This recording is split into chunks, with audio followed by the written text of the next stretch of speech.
Olá, meninas e meninas, hoje é mitologia grega e eu vou contar uma história da mitologia chamada Ifigênia, tá? Ela foi escrita por Eurípides, que morreu sem concluir algumas peças, inclusive esta, tá? Quem a concluiu, acredita-se que foi o filho ou sobrinho, em 400, mais ou menos 400 a.C. Essa peça acabou por ganhar o primeiro lugar num concurso literário, tá? Bom, Eurípides foi um poeta trágico grego do século V a.C. Suas tragédias mais famosas, ele fez 92 peças, foram Medeia, Alceste, Hipólito, As Suplicantes, etc, etc. Como eu falei, no total ele fez 92 peças, apesar de ter sido premiado apenas 5 vezes, tá? Suas peças, suas tragédias, não são sobre deuses só, sobre a realeza, mas sobre pessoas reais, do povo. Ele mostrou a realidade das guerras, ele chegou a criticar a religião, ele falou dos excluídos da sociedade, as mulheres, os escravos, os velhos, tá? A história que eu vou contar, então, é sobre essa Ifigênia. Quem é essa Ifigênia? Filha do rei Agamenon, de Micenas, que era casado com a Clitemnestra, tá? Eu vou falar muito dessa Clitemnestra, casada com Agamenon, que eram os pais da Ifigênia, tá? Eles tinham mais 2 filhos, que eram Orestes e Electra, tá? Bom, o Agamenon, o pai de Ifigênia, também era irmão de Menelau. Lembra do Menelau? O rei de Esparta, o marido de Helena, cujo rapto causou a guerra de Troia, tá? Quando começou a guerra de Troia, porque Paris roubou a Helena e levou para Troia, então houve uma guerra entre troianos e gregos, né? Quando começou essa guerra de Troia, Agamenon foi escolhido para chefiar as tropas gregas, ou aqueias. Os aqueus eram os gregos antigos. Então não foi o Menelau, o marido da Helena, foi o irmão dele, o Agamenon, foi escolhido para chefiar as tropas gregas, tá? E ele foi pro porto, vários navios, porque para chegar em Troia tinha que pegar os navios. Ficou lá com muitos soldados para irem para Troia para lutar contra os troianos, porque a Helena foi raptada, mas os barcos não saíam do lugar. Os ventos não vinham. Dias e dias e nada de ventos. Então, Agamenon chamou Tiresias, o famoso vidente, tá? E ele disse que os navios não sairiam dali, que os ventos não viriam, enquanto Agamenon não pagasse a promessa que fez Artemis. Aí ele lembrou. Bom, Artemis ficou irritada, estava se vingando, porque Agamenon não cumpriu uma promessa que ele fizera. E sabe qual foi a promessa? Ele, numa guerra que ele foi, ele disse: se eu ganhar essa guerra, eu sacrifico no altar de Artemis a donzela mais bela do meu reino.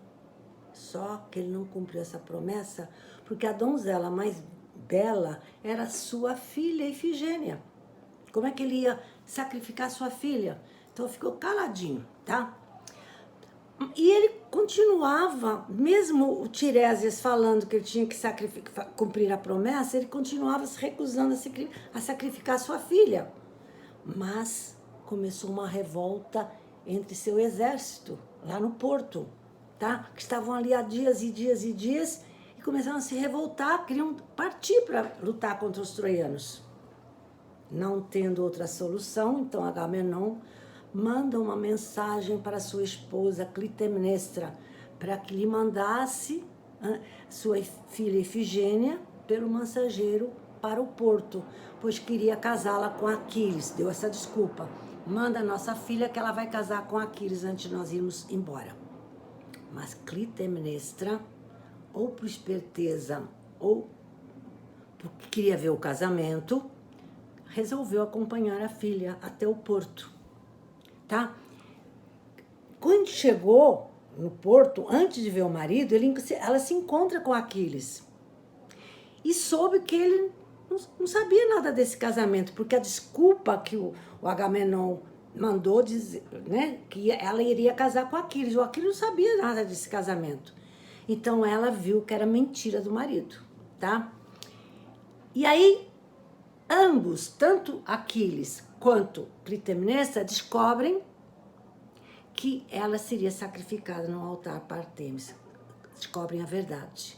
Então, tanto a Clitemnestra quanto a Aquiles tentam defender a jovem, que além de jovem, era linda, como ser sacrificada à morte. Mas a própria Ifigênia, quando viu aquela revolta entre os soldados que estavam ali há dias e dias e não partiam, ela resolveu aceitar o seu destino. Então, ela vai para o altar, né, ignorando tanto as súplicas da mãe, quanto as súplicas do Aquiles.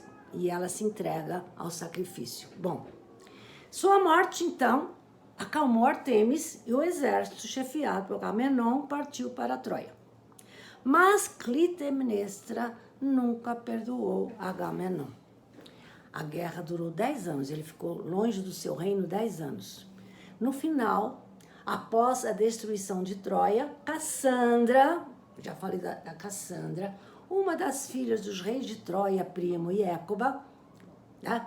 Aquela profetisa desacreditada, lembra da Cassandra? Que Apolo se apaixonou por ela e deu-lhe o dom de adivinhar as coisas, mas como ela não retribuiu o amor, ele disse, você vai continuar adivinhando as coisas, mas você vai ser desacreditada, ninguém vai acreditar em você. Era essa Cassandra. Então, essa Cassandra, uma das filhas dos reis de Troia, Príamo e Écuba, tá? Ela seguiu com Agamenon para a Grécia, para Micenas, como espólio de guerra. Então, ela chegou no seu reino, né, como espólio de guerra. Bom, quando chegaram a Micenas, Clitemnestra vivia com um amante chamado Egisto. E Electra, a filha, tinha ouvido naquela época um plano da mãe com seu amante para matar Agamenon quando ele viesse da guerra para tomar o trono. Então, quando ela ouviu esse plano, ela escondeu o irmão Orestes, que seria o herdeiro do trono, para não ser morto. Então, ninguém mais soube dele. Só a Electra, a irmã, que escondeu o irmão, tá? E ela ficou ali, aguentou ver a mãe com o amante, né? Esperando o Agamenon para matá-lo, porque ela queria avisar o pai que que ia ser morto pela mãe e pelo seu amante, tá? Bom, por isso que ela ficou lá no palácio suportando a presença dos dois. E sempre com o Orestes escondido, tá? Mas não deu tempo. Ele foi morto quando foi tomar banho. Ele estava cansado da viagem, da guerra. Foi tomar o banho, depois a gente conversa e acabou sendo morto. Ele foi morto por eles, por Agamenon, por Clitemnestra e Egisto, e também quem foi morta também foi a Cassandra, o espólio de guerra. Cassandra foi morta, Agamenon foram mortos. Dizem que a Cassandra foi por ciúme e Agamenon já foi para o plano para poderem governar. Bom, enfim, mataram e eles começaram a governar. Egisto e a Clitemnestra, tá? Mas a Electra foi ter com o irmão e começou a falar, você tem que tirar os usurpadores do trono, eles são usurpadores, nossa mãe matou nosso pai, você tem que tirar aquele Egisto, nossa mãe, do trono, você tem que matar os dois, porque os dois são os assassinos, são usurpadores. Ele, a princípio, não ia, o Orestes, mas tanto ouvir a irmã, acabou fazendo isso. Só que ele virou um matricida. Matricida, as leis universais não perdoam. Então ele passou a ser perseguido pelas Eríneas, sabe? Que eram monstros, né? Que eram vingadoras, deusas vingadoras do inferno, com chicotes, com horrorosa. Onde ele ia, elas iam atrás dele. E ele começou a ter uma vida desgraçada. E a irmã não se conformava, porque ele não merecia aquilo. Então, o que ela fez, a Electra? Foi ter com a deusa Atena, que em Roma tem nome de Minerva, e pediu, implorou, meu irmão não merece esse destino, ele apenas tirou os usurpadores do trono, a minha mãe matou nosso pai, ele é matricida, mas nossa mãe também matou o nosso pai. Então, a Minerva, a Atena, ficou muito emocionada com a história e foi pedir a Zeus para dar a chance a Orestes para um novo julgamento, tá? Então, ele foi julgado pelos deuses. O Zeus aceitou um novo julgamento para Orestes. Só que no julgamento houve um empate. Metade queria que ele continuasse sofrendo, porque ele era um matricida, outra metade queria que ele ficasse absolvido. Então, vem daí o voto de Minerva para desempatar. E a Minerva, ou Atena, desempatou e Orestes, então, foi absolvido. Aí depois casou, teve filhos, etc. E assim acaba a nossa história. Tchau!